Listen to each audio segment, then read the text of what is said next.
Welcome to Tenor Tech, where I solve the problems you didn't even know you had.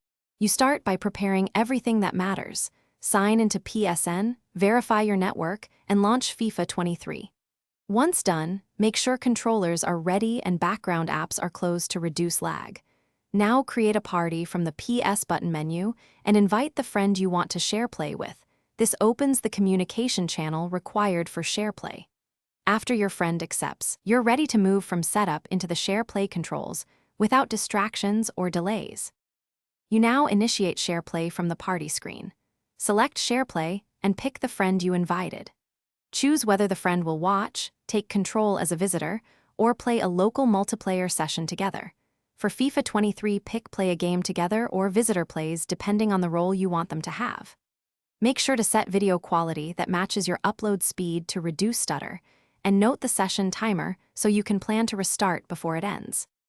You're ready to play? Hand over control when the SharePlay prompt appears and confirm controller mapping so inputs match. Play your FIFA 23 match normally. If you need to stop, end SharePlay from the party menu or switch users, then restart a new session if needed. If performance is poor, troubleshoot by lowering video quality, restarting your router, pausing large downloads, and checking NAT type. These fixes often resolve lag and connection drops, so your SharePlay runs smoothly. Thanks for watching. Subscribe to keep your life in tune.